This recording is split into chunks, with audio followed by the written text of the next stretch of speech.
Buongiorno amici. Szok i niedowierzanie. Nie ma AI, jestem ja. Trudno. Zamiast pięknego głosu Bożydara będę truł ja. No to zaczynamy. Zapraszam na taśmy prawdy akwarystycznej.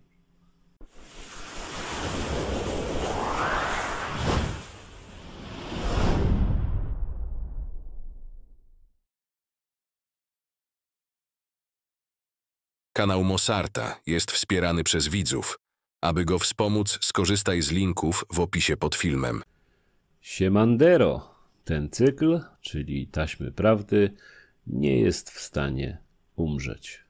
On wraca, jak wierna rzeka. Bronię się, wymachuję łapskami, krzyczę w niebo głosy, ale nic nie dociera. Cały czas słyszę głosy. Lekarz powiedział, żebym zdjął słuchawki, ale nie pomogło. Zawsze się znajdzie ktoś, kto zapyta: kiedy nowe taśmy prawdy? Myślałem, że skutecznie to skończyłem, ale naród pamięta. I co zrobisz? No nic. Jak nie zrobisz, to ci naród pokaże. A ja nie lubię, jak cały naród mi pokazuje cokolwiek. Do tego doszło, że już zupełnie się zagubiłem w numeracji tych tasiemek. W sumie to chyba powinna być część 13, ale były też części nienumerowane, więc może to 14 część? A może 85? Nie, chyba jednak 14.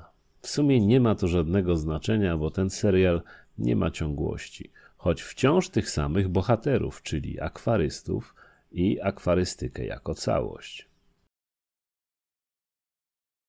Przez długi czas nie oglądałem praktycznie akwarystycznego YouTube'a, nawet kanałów, które lubię i mam je w subskrypcjach. No, jakoś tak wyszło, że nic mnie nie ciągnęło do oglądania cudzych zbiorników, w których się wszystko udaje.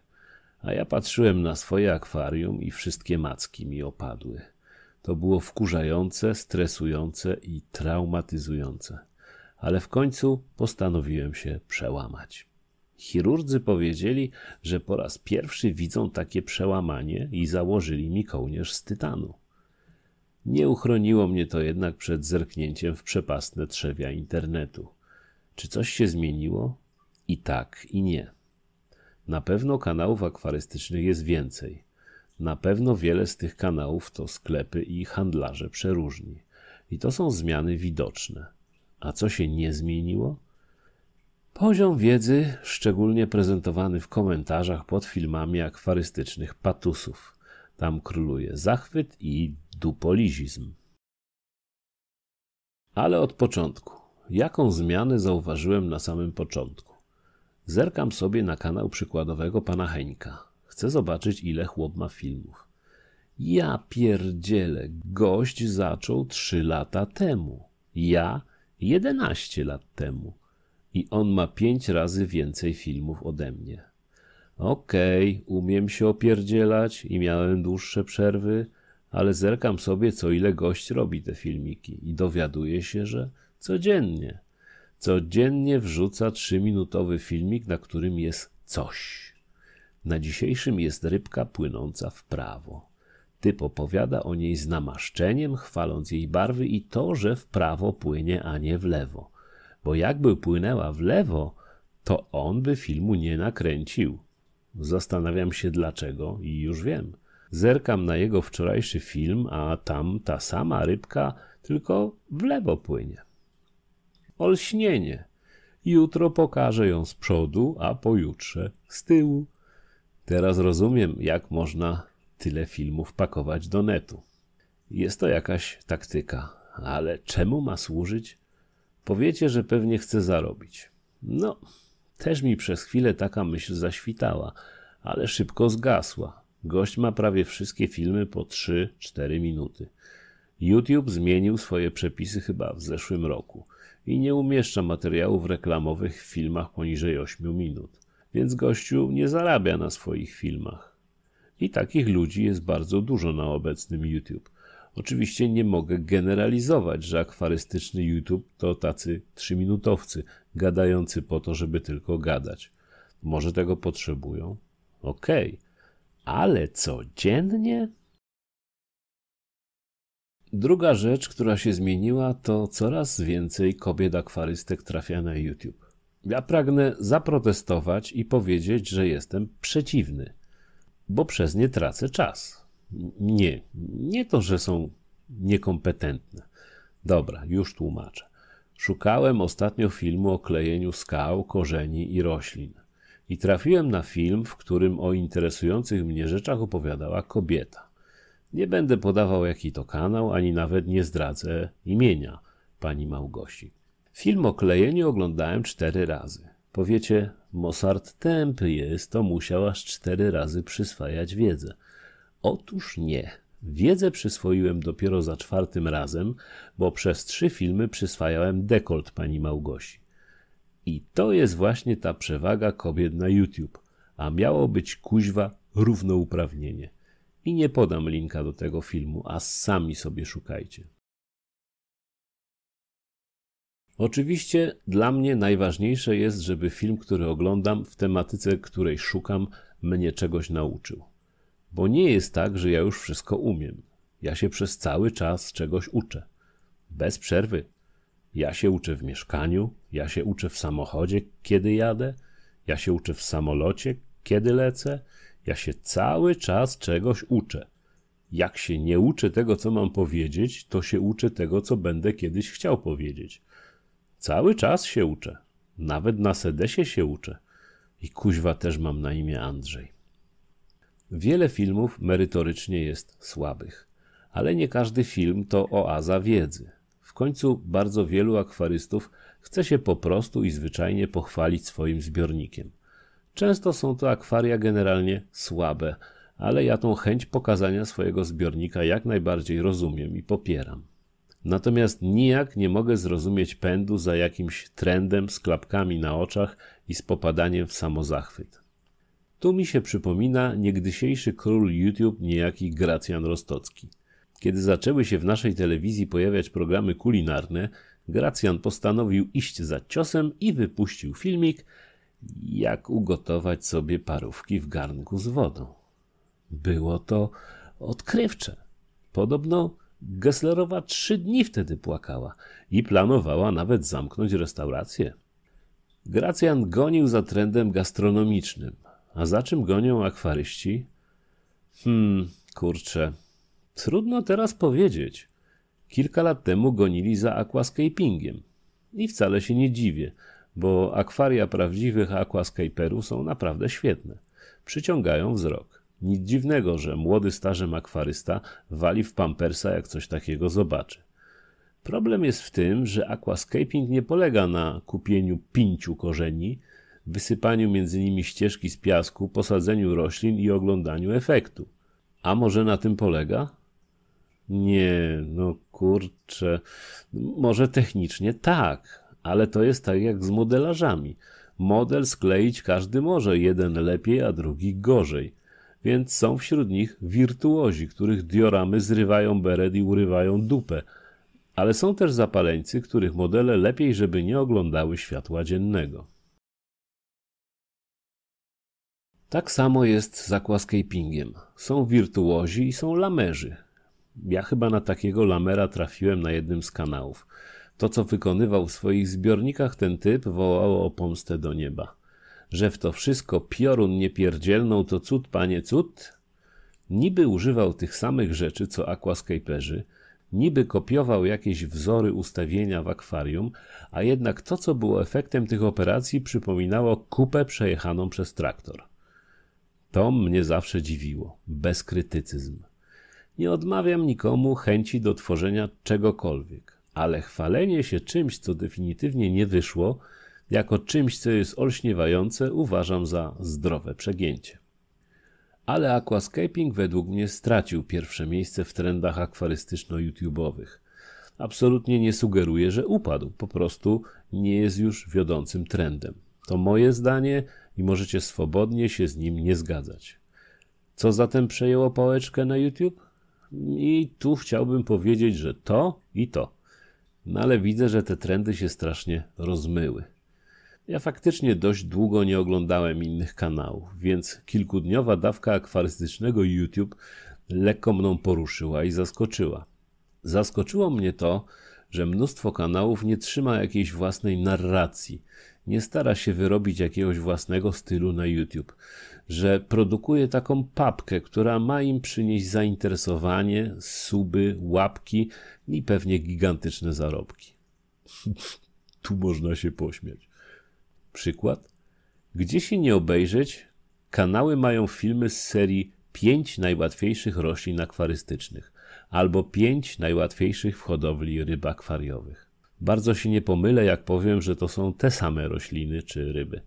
Taki film przyciąga początkującego widza, więc kanały idą za ciosem i zamiast 5 wypuszczają film 10 najłatwiejszych roślin i 10 najłatwiejszych ryb. I to nadal są te same ryby i rośliny, tylko dodano nowe, żeby być bardziej trendy. Ja kurczę z głowy wymienię 10 ryb, które są łatwe w hodowli. Okej, początkujący akwarysta zainteresuje się takim filmem i to rozumiem, ale powielanie tego na każdym małym czy dużym kanale to już trochę przegięcie. No tak, nie mam tego w ofercie, a inni mają, więc muszę to mieć, bo zostanę z tyłu. Trochę żałuję, że nie ma już sławnego kanału Akwarium na 5. Starsi widzowie na pewno pamiętają pana Ślimaka i jego dzieła. Mógłbym się założyć, że jemu udałoby się udowodnić, że nie ma ani łatwych roślin, ani łatwych ryb. W tym pędzie do bycia trendy zastanawia mnie, czy kanały stawiają sobie jakieś ograniczenia. Czy po 5-10 roślinach będzie 15, będzie 20, a może zaszachować wszystkich i zrobić film pod tytułem 500 łatwych roślin. Albo w drugą stronę, zostać minimalistą i wypuścić w penis filmów pod tytułem 1 łatwa roślina. I już, co tydzień 1 łatwa roślina. O kurczę, teraz sobie zdałem sprawę, że ja przecież wypuszczam filmy o pojedynczych roślinach w serii Atlasu Akwarystycznego. Otarłem pot z czoła. Mimo wszystko nie tytułuję tego mianem rośliny łatwej. Ulga. A już chciałem klęknąć w kąciku na karnym jeżyku za próbę bycia trendy. Oczywiście ja też w jakiś sposób staram się zachęcić widzów do odwiedzenia mojego kanału, do subskrybowania, łapkowania i komentowania. No ale chyba daleko mi do wielu akwarystycznych guru. No cóż, to trzeba mieć nie tylko wiedzę akwarystyczną, ale też znać mechaniki YouTube i inne drdymały. Teraz, żeby być youtuberem, nie wystarczy tylko temat. Trzeba jeszcze być grafikiem, filmowcem, inżynierem dźwięku i znać się na 1000 rzeczy, które dla widza nie mają żadnego znaczenia. Człowiek staje się YouTube'owym omnibusem. Okej. Co mnie jeszcze zaskoczyło na YouTube po tej przerwie w oglądaniu? Otóż namnożenie się kanałów sklepów, firm akwarystycznych, przeróżnych hodowli i tym podobnych. Nie krytykuję, rozumiem jak najbardziej. Handel przeniósł się do internetu, więc firmy, które w nim nie istnieją, tracą, a może i giną w konkurencji z firmami medialnymi. Wystarczyły 2-3 lata i YouTube jest pełen firm akwarystycznych. Można powiedzieć, że firmy te mają sporą przewagę nad akwarystami amatorami. Mogą pokazywać w filmach wiele zbiorników, mogą pokazywać wiele nowości. Mogą testować to, tamto i siamto. Mogą, bo to mają na składzie. Cóż, takie jest życie na YouTube. Chcesz zaistnieć, to kombinuj. Czym amatorzy przebijają firmy? Częstotliwością wrzucania filmów. Firmy robią przeważnie bardzo profesjonalne filmy, ale nie wrzucają ich zbyt wiele, bo po prostu nie mają na to tyle czasu. Tam trzeba się przygotować, znaleźć czas, dogadać z tym i tamtym, potem film poddać obróbce, to wszystko trwa. A pan Heniek z kanału Napierdalam filmami jak Rusek z Pepeszy dziś siada przed akwarium, kręci 3-minutowy film o rybce, nic nie obrabia, wrzuca na YouTube i idzie spać wyluzowany. Obowiązek codziennego napierdalania odfajkowany. Wraz z firmami pojawiło się coraz więcej youtuberów, którzy w każdym filmie coś testują. Zakupionego to tu, to tam, albo coś, co dostali z tej czy innej firmy.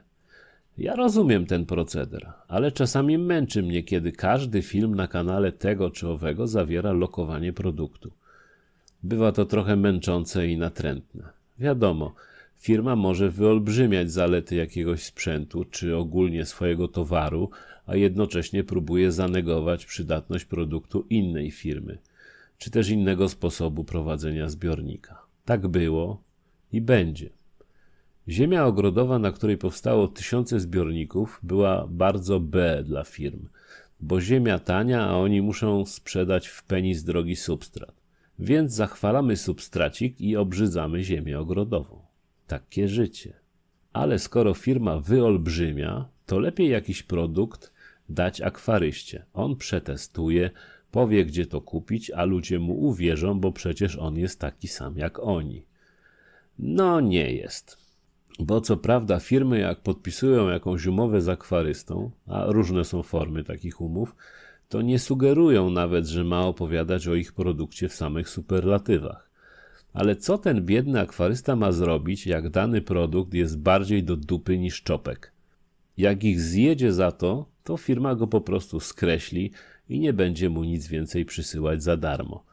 Bo przecież mogło się zdarzyć, że to był jedyny produkt do dupy, którym ta firma handluje, a cała reszta jest dobra. No może tak być. Więc przeważnie akwaryści boją się podkładać i włącza się im autocenzura. A propos ziemi ogrodowej, to jeszcze jedna rzecz mi się przypomniała, którą firmy próbowały obrzydzić, wygadując różne bzdury. Ale im się nie udało. To klej do klejenia roślin, korzeni i skał. Kiedy okazało się, że roślinę można przykleić do kawałka skały czy drewna, nastąpiła rewolucja w aquascapingu. Jakże to ułatwiło pracę nad wystrojem akwarium. Firmy zaczęły więc sprzedawać specjalny, podkreślam, specjalny klej do klejenia. To był klej akwarystyczny. Super, hiper akwarystyczny. Co prawda potem się okazało, że to zwykły, szybko schnący klej cyjanoakrylowy, ale opakowania miał kolorowe i akwarystyczne. Jak się wtedy pluło na tych, co kleili klejami typu kropelka czy jakimś innym cyjanopanem. To byli cholerni odszczepieńcy, wręcz Żydzi i masoni, do tego rudzi i z brodą. Teraz jakoś wszystko ucichło. Firmy przegrały z akwarystami. Oczywiście można u nich kupić taki klej bez problemu, ale Polak to nie Amerykanin. U nas zawsze się szukało i będzie szukać tańszej alternatywy. Nie zawsze to na zdrowie wychodzi, ale w przypadku kleju wyszło. W przypadku ziemi ogrodowej też jakby odwilż większa nastawała. Zawsze fajnie mieć jakąś alternatywę niż tylko jeden produkt w kolorowym worze.